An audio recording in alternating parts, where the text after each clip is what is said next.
Boa tarde, gente. Hoje nós vamos começar as apresentações dos seminários com o tema arboviroses. Esse foi o tema destinado ao nosso grupo, que vai abordar 4 doenças específicas, que é a dengue, a zika, a chikungunya e a febre amarela. O nosso grupo é composto pela Anne Gabriele, a Beibiane Rezende, Fabrício Gomes, Marcos Vinícius, Maria Milena e eu, Yasmin Veloso. Então, o que seriam essas arboviroses?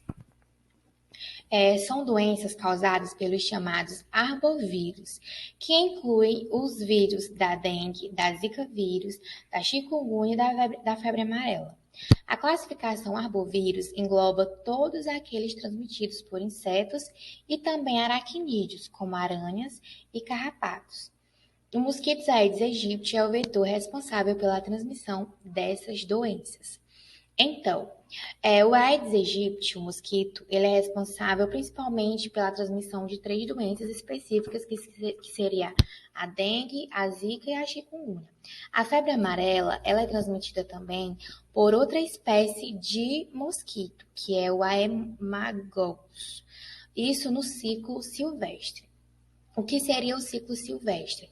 É quando o mosquito pica o macaco infectado, depois vai picar um ser humano saudável e aí o ser humano desenvolve a doença, que no caso é a febre amarela. Já no ciclo urbano, como as outras doenças, a dengue, o zika e a chikungunya, o mosquito ele pica um ser humano com o vírus e depois vai picar um ser humano saudável que vai começar a desenvolver a doença. Mas por que é tão comum esses tipos de doenças, essas 4 doenças, e ainda mais em períodos específicos do ano, e há uma prevalência muito grande no nosso país? É porque ela é mais comum, essas doenças, em países com climas tropicais e subtropicais, como aqui na América do Sul, América Latina, África, Ásia, por conta do clima chuvoso e do clima quente. Por quê? Vai haver a proliferação, o desenvolvimento desses mosquitos a partir de eles vão pôr os ovos deles em locais que podem pegar chuva, que podem acumular água parada. Eles vão pôr os seus ovos em locais como uma tampa, pneu, um jarro de planta, esse tipo de local. Aí, após eles colocarem seus ovos, se houver alguma chuva ou alguma água parada naquele local, vai ser mais propício para os seus ovos se desenvolverem. E aí, com a ajuda do calor, da quintura, eles vão se eclodirem mais rápido e a partir depois de uns 7 dias já vai haver o desenvolvimento do mosquito. Por isso que ele é mais prevalente nessas regiões. A gente também vai falar sobre a epidemiologia dessas doenças aqui no Brasil. Eu trouxe dados já de 2022 do Ministério da Saúde já sobre essas doenças. O intervalo entre as semanas epidemiológicas 1 e 26, que se estende de janeiro a junho, é considerado a época de sazonalidade das arboviroses. Então, as semanas, o tempo, o período que há no ano que ocorre mais a prevalência dessas doenças é chamada de época de sazonalidade, que aqui no Brasil essa época vai se estender do prazo de janeiro até junho de cada ano, que é essa época que tem mais chuva, mais mudança climática, e isso interfere bastante com que haja essas doenças. Na verdade, isso colabora bastante. Então, essas semanas epidemiológicas, como os dados que já foram tragos desse ano, só é até maio, que é até a semana 18, até a 18ª semana, os dados que a gente tem. Então, sobre a dengue, até a semana epidemiológica 18, ocorreram 757.068 casos prováveis de dengue no Brasil. Aonde a região centro-oeste foi aonde apresentou mais casos, com 1.171 casos por 100 mil habitantes. Em seguida, a região sul, com 635,6 casos por 100 mil habitantes, e a região sudeste, com 277,7 casos por 100 mil habitantes. A região norte, com 176,1 casos por 100 mil habitantes, e a região nordeste, com 179,1 casos por 100 mil habitantes. Então, essa semana foram confirmados 504 casos de dengue grave e 6.730 casos de dengue com sinais de alarme. Esses dados eles foram obtidos até agora, final de maio. Em relação à chikungunya, ocorreram 70.092 casos prováveis de ocorrência de chikungunya. Essa taxa de incidência é de 32,9 casos por 100 mil habitantes em todo o país. Isso. A região Nordeste apresentou a maior incidência, com 97,6 casos por 100 mil habitantes. Em seguida, a região Centro-Oeste, com 21 casos por 100 mil habitantes. E depois a região Norte, com 14,2 casos por 100 mil habitantes. Então, até o momento foram confirmados 14 óbitos por chikungunya, sendo esse nos estados do Ceará, com 9 óbitos, o estado da Paraíba, com 2 óbitos, o estado do Maranhão, com 1 óbito, Alagoas, com 1, Mato Grosso, com 1. Ressalta-se que 16 óbitos estão sendo investigados em todo o país também, acerca de chikungunya. Está sendo investigado se o caso realmente se trata de chikungunya ou não. Já na febre amarela, foi investigado do período de julho de 2021 até agora, maio de 2022, na 18ª semana. Foram notificados 547 casos humanos suspeitos de febre amarela, dos quais 4 foram confirmados.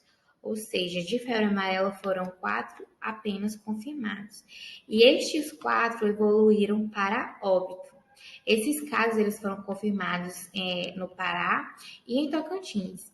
Os indivíduos eram do sexo masculino, na faixa etária entre 20 e 29 anos, não vacinados ou com história vacinal ignorada. Todos tiveram registro de exposição em áreas silvestres ou de mata devido a atividades laborais de lazer e evoluíram para óbito. Já em relação à Zika, os dados foram que 5.787 mil casos correspondem à taxa de incidência de 2,7 casos por mil habitantes no país. Em relação ao ano passado, ao ano de 2021, os dados representam um aumento de 214,5% no número de casos do país. E não foi registrado nenhum óbito por Zika vírus. Então, gente, recapitulando. Essas arboviroses, elas são mais comuns aqui por conta do clima, mas também há outros fatores que podem ser associados a essa exacerbação de casos nesse período de tempo, como a urbanização desordenada, questão também de limpeza, falta de saneamento básico. Todos esses fatores, eles podem também ajudar com que há mais prevalências dessas doenças nesse período de tempo. Boa tarde, me chamo Leidiane e a gente vai estar aí falando sobre a fisiopatologia dessas arboviroses, começando com a dengue e fazendo um apanhado das características principais delas, né? Quando a gente pensa, na verdade, na dengue, a gente não pode perder de vista de que a gente está falando de uma doença tropical, ou seja, está ali entre os trópicos, ela precisa de uma temperatura um tanto mais quente para poder estar se proliferando. A dengue ela é causada por um vírus da família Flavavírus, que é do tipo RNA. E o vírus da dengue, ele não é sorotipo único, ele tem diversos sorotipos, sorotipo 1, sorotipo 2, sorotipo 3 e sorotipo 4. Aí vocês podem estar se questionando, mas baby, por quê? O que isso quer dizer, né? Quer dizer que se você for infectado pelo sorotipo 1, você cria uma imunidade permanente para aquele sorotipo, que você só que você não está imune aos outros sorotipos. Você ainda assim pode acabar sendo infectado pelo sorotipo 2, sorotipo 3 e o sorotipo 4. Uma vez contraída a dengue, sorotipo 1, o corpo desse indivíduo ele vai gerar uma resposta inflamatória, que vai fazer a secreção de diversos anticorpos. E esses anticorpos eles vão acabar protegendo permanentemente em relação àquele sorotipo. Logo no início, quando você tem uma infecção por um único sorotipo, o seu corpo ele vai produzir anticorpos. Esses anticorpos, nos primeiros meses, eles acabam protegendo para outros sorotipos. Logicamente, na medida que o tempo for passando, esses anticorpos produzidos não vão ser mais eficazes se caso, porventura, o indivíduo acabar se infectando com outro sorotipo. Está passando aí para a febre amarela.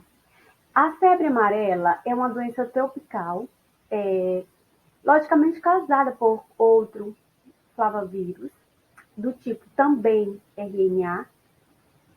Ela pode causar icterícia febril. Uma coisa muito importante é que ele tem 2 ciclos. Tem um ciclo urbano e tem um ciclo silvestre. O ciclo urbano ele já foi erradicado há muito tempo, desde a década de 40. Os casos que aparecem é basicamente o ciclo silvestre, que muitas vezes acabam ganhando força dentro do contexto urbano. O ciclo urbano ele é transmitido pelo Aedes aegypti e por conta da existência da vacina, que é a vacina da febre amarela, como nós conhecemos, também já é existente há muito tempo, dada nos bebês a partir dos 9 meses de idade, essa vacina ela é muito eficaz. E foi por contribuição dessa vacina que o ciclo urbano acabou sendo extinguido desde a década de 40. Mas ainda assim ela pode acabar voltando, não por conta do ciclo urbano, mas por conta do ciclo silvestre, que é transmitida por uma outra espécie de mosquito, que é o mosquito Haemophilus. Agora vamos passar aqui para Zika vírus. O Zika vírus, ele é um vírus envelopado da família Flavavirídeo. Ele é de um único sorotipo, mas tem 2 linhagens genéticas distintas. Uma delas é a africana e a outra asiática americana. Ele é transmitido principalmente pela picada de mosquitos infectados do gênero Aedes, que no Brasil particularmente é o Aedes aegypti. Tem transmissão também por via sexual. Alguns casos eles já foram descritos de transmissão de homens infectados para as mulheres, né? Já a transmissão da mulher para o homem ainda não foram descritas, elas ainda não foram faladas, não tem casos ainda, né? Aí vocês podem me perguntar, mas bem, por que a infecção sexual? Então, o vírus, ele tem capacidade de infectar, por exemplo, células do sistema reprodutivo masculino, especificamente masculino. E dessa forma, pelo contato sexual, fazer essa transmissão para as mulheres. Tem também a transmissão vertical, ou seja, infecção congênita, que a gestante vai transmitir para a criança o feto, né? Isso também está associado com uma das principais características do Zika vírus, que é o caso da microcefalia. Aí, no caso das células-alvas, as células-alvo, o receptor, ele ainda não está completamente determinado. Mas também, aparentemente, eles são da família TIM e da família TAM. Ele consegue infectar as células do sistema imunológico, sendo essas células os macrófagos, as dendríticas, os monócitos, tem também as células do sistema reprodutor masculino, como eu falei, citei lá em cima, e algumas células nervosas, que são as células dos neurônios e as células Schwann, causando destruição dessas células, e também tem também no caso das células das placentas, de placenta. Ela afeta também as células da placenta. Agora, vamos passar isso para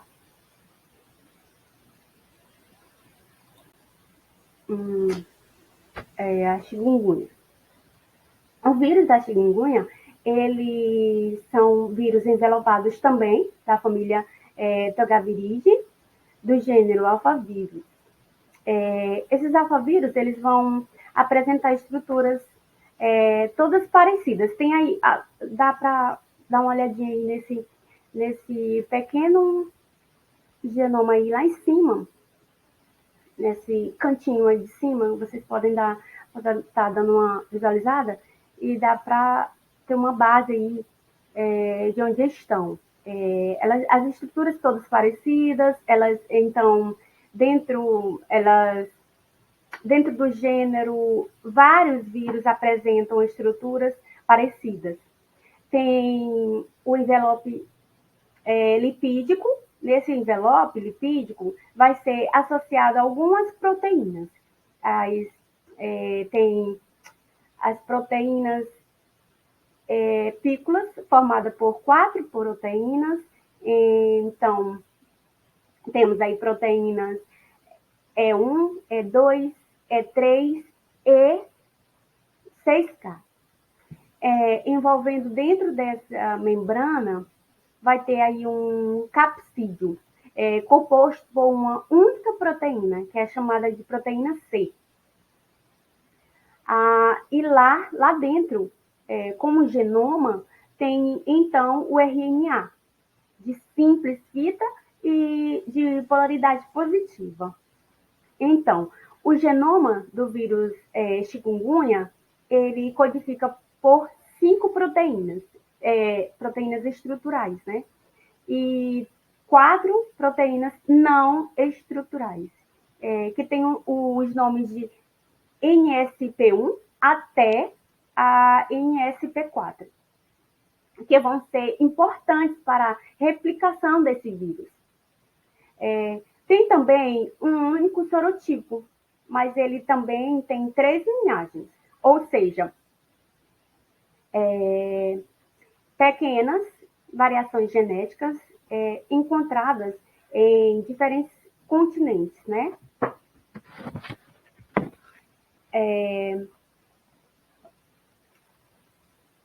A transmissão, ela se dá basicamente pela picada de mosquitos do gênero Aedes, que no Brasil também, particularmente, é o Aedes aegypti. As células-alvas, elas como receptores para o vírus, algumas são proteínas e glicoproteínas, tem também as lectinas, elas são expressas em vários tipos de células.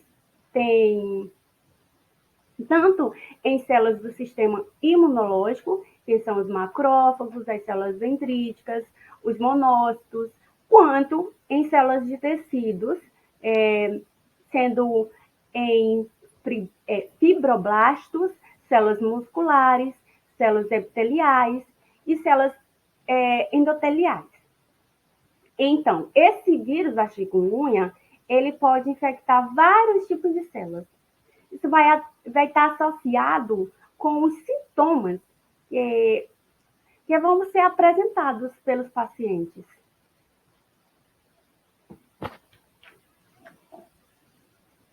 Os sintomas mais comuns da febre amarela são a febre alta, calafrios, cansaço, dor de cabeça, dores musculares com dor lombar proeminente e náuseas e vômitos. Na maioria dos casos, os sintomas desaparecem depois de 3 ou 4 dias. Porém, há uma pequena porcentagem de pacientes que evolui para a forma mais grave da doença. E essa forma mais grave é rara e costuma aparecer após um breve período de bem-estar, havendo ali o retorno da febre alta e vários sistemas do corpo são afetados, geralmente os rins e o fígado, podendo ali ocorrer insuficiência renal e hepática, o que leva o paciente a apresentar icterícia, que é a coloração amarelada da pele e dos olhos. O paciente também pode vir a apresentar cansaço intenso. Nessa forma mais grave, pode ocorrer também manifestações hemorrágicas, como vômitos e fezes com presença de sangue. O quadro clínico da dengue pode variar desde casos praticamente assintomáticos até quadros graves com hemorragia e choque.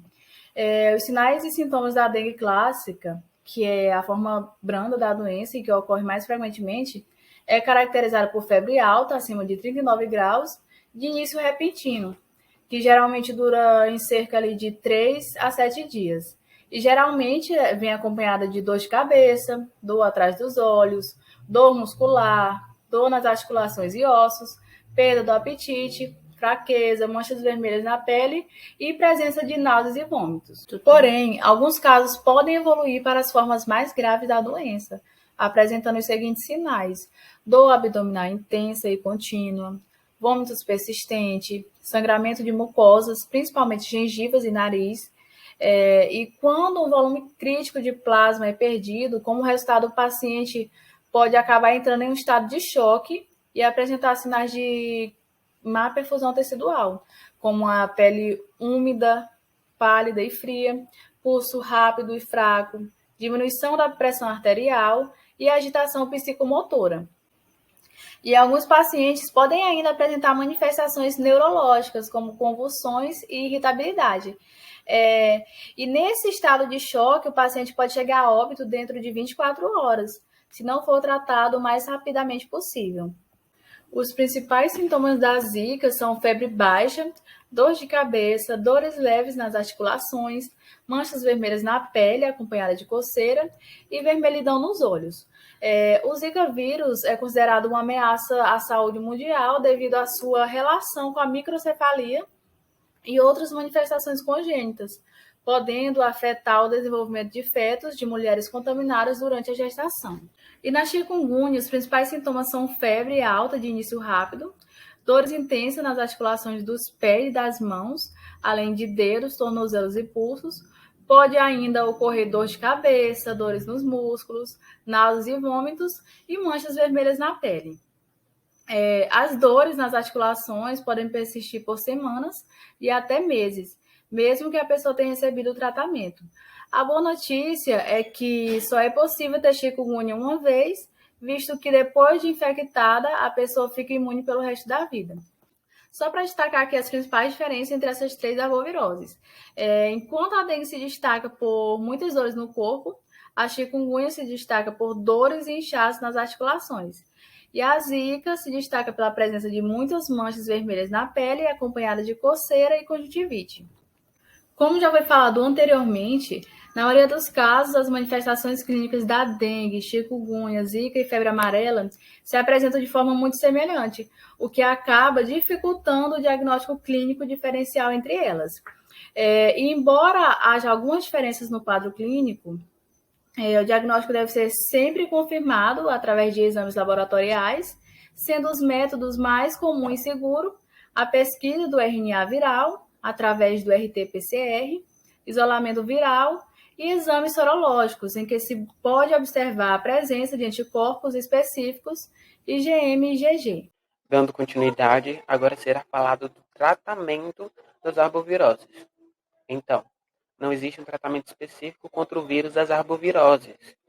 Todos eles costumam ter uma vida curta no organismo, causando infecções agudas. Em alguns casos, o médico especialista indica medicamentos para alívio e tratamento dos sintomas. Então, não há um tratamento específico para as arboviroses, já que não dá para matar aquele vírus. Porém, se utiliza o tratamento para os sintomas, para aliviar os sintomas de cada caso. Nisso, dentro da dengue, febre e zika, é importante sempre, em caso de febre ou dor, se utiliza paracetamol ou dipirona. E nunca, não é recomendado, o uso de acetil salicílico, porque pode causar um caso de hemorragia naquele paciente. E em caso de zika, quando há prurido, se utiliza anti-histamínicos que podem ser considerados ali naquele tratamento, para o caso de zika. Já no tratamento da chikungunya, também é interessante se utilizar paracetamol ou dipirona, no caso de uma febre e de dor, se aquele paciente estiver sentindo. Porém, em casos de edema intenso, pode ser utilizado também ibuprofeno ou proxeno, no tratamento desse edema intenso que causa um desconforto naquele paciente. E também não é recomendado o uso de acetil salicílico nesses casos. Então, como vocês puderam ver nesse tratamento dessas arboviroses, se trata normalmente os sintomas daquele paciente, não há um remédio específico. Continuando com o tratamento, existem algumas recomendações. Essas recomendações são, por exemplo, a procura da ajuda médica. Então, sempre que você estiver sentindo os sintomas, é sempre interessante e importante que você procure ajuda médica. Outra coisa muito importante é o repouso daquele paciente. É muito importante que aquele paciente ele descanse durante o tratamento, durante essa infecção. E outra coisa muito importante é ingerir bastante água.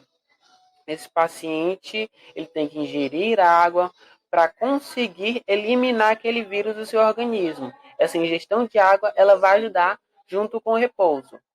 E algo muito importante, que é um caso de alerta, é a automedicação.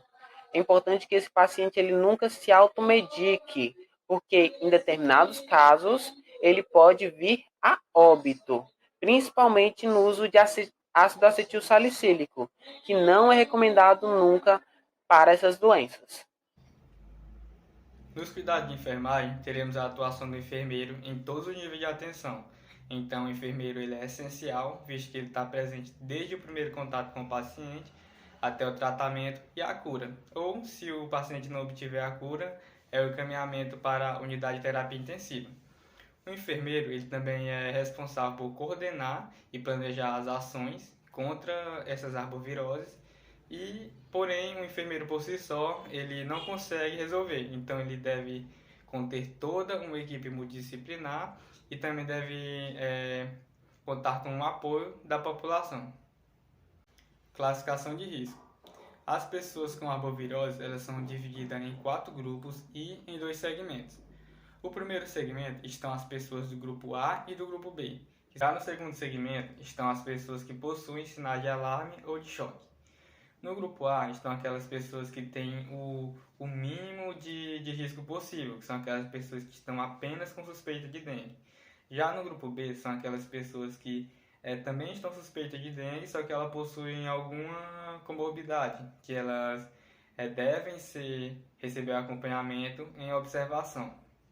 Já no grupo C estão aquelas pessoas que têm presença de alarme, que essas sim devem receber uma atenção especial e elas devem receber acompanhamento no leito de internação por um período de no mínimo 48 horas, para que ela não possa evoluir para o último estágio, que são as pessoas que se encaixam no grupo D, que são as pessoas que apresentam sinais de choque.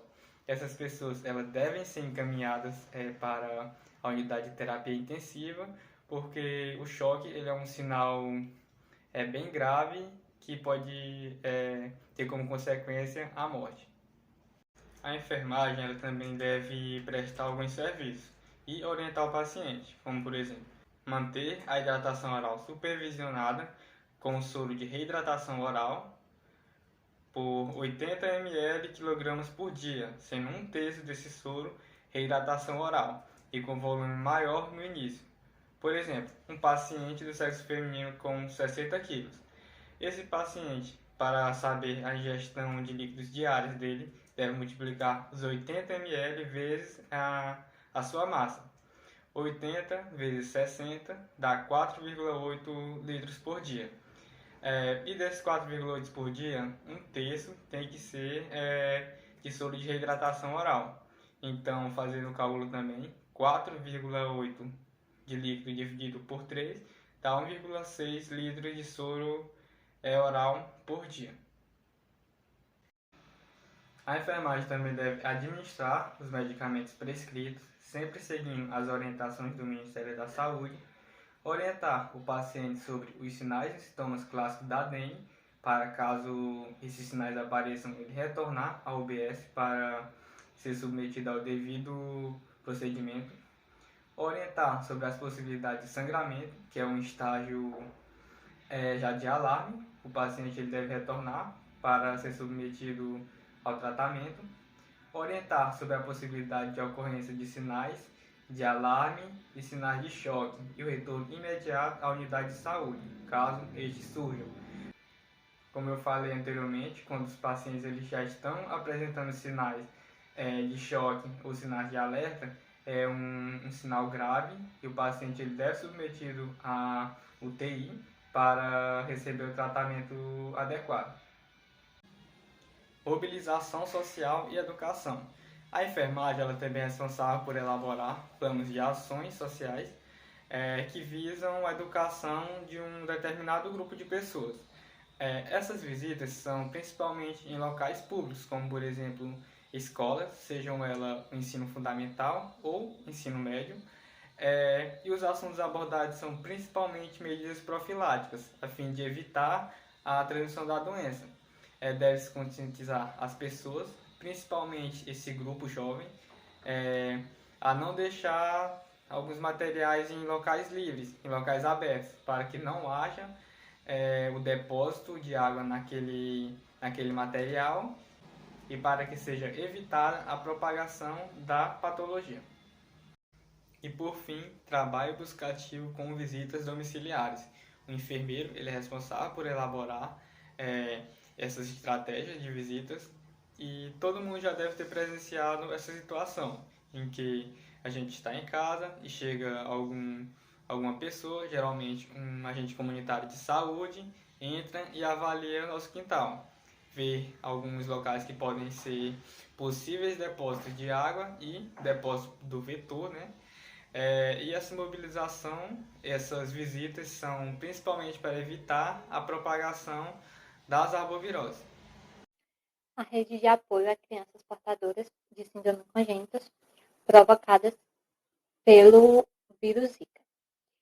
Foi iniciada em 2016 pelo Ministério da Saúde, logo após uma epidemia do vírus Zika, que ocorreu entre 2015 e 2016. Esta rede de apoio, ela presta assistência aos indivíduos, tanto as crianças como as famílias dessas crianças que têm alguma síndrome congênita, conforme o tipo de anomalia e alterações funcionais pertencentes a elas.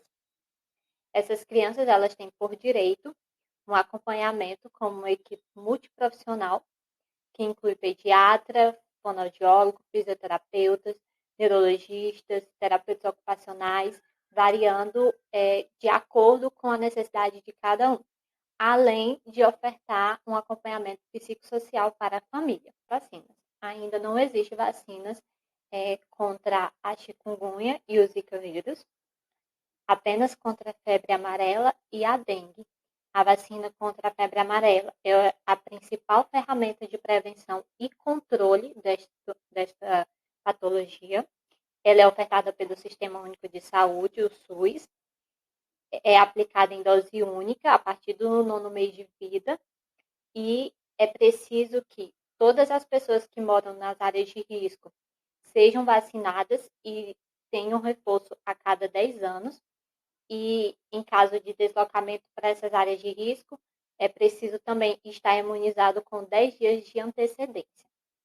A vacina contra a dengue é chamada de Dengvaxia, foi lançada em 2015 e é indicada apenas para pessoas entre 9 e 45 anos que já tiveram dengue.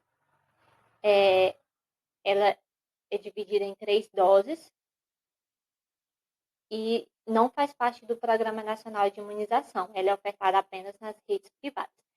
Acontece de que em algumas cidades, dependendo da epidemiologia, o prefeito da cidade, ele compra as doses dessa vacina e ela será ofertada à população que está com necessidade, aquele público que está com necessidade da vacina. Mas, de forma geral, ela não é ofertada pelo SUS. Principais pilares para enfrentar o aumento do risco de transmissão. Recentemente, o Brasil participou de uma reunião da OMS em que eles listam esses pilares e são os abordados pelo nosso país para o controle da transmissão, que é monitorar e antecipar os riscos, reduzir o risco de epidemia local, fortalecer o controle vetorial, prevenir e preparar-se para pandemias e aprimorar a inovação e novas abordagens e construir parcerias.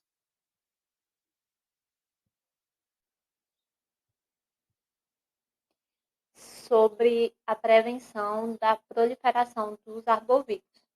O Ministério da Saúde recomenda que sejam realizadas ações de promoção e educação em saúde, além de comunicação social. É preciso também organizar as equipes básicas de atenção básicas para ofertar atendimento de demanda espontânea, realizar ações de monitoramento e controle vetorial, analisar as notificações dos casos de arboviroses, identificando os bairros com maior índice de casos confirmados, atualizar os indicadores epidemiológicos em caso de febre amarela, óbito por dengue, chikungunya e zika vírus, devem ser notificados imediatamente ao Serviço de Vigilância Epidemiológica Municipal e Regional. Deve-se também promover a integração entre a assistência de saúde, a vigilância ambiental e a vigilância epidemiológica. E todas as unidades de saúde devem prestar o primeiro atendimento aos casos suspeitos e realizar a notificação.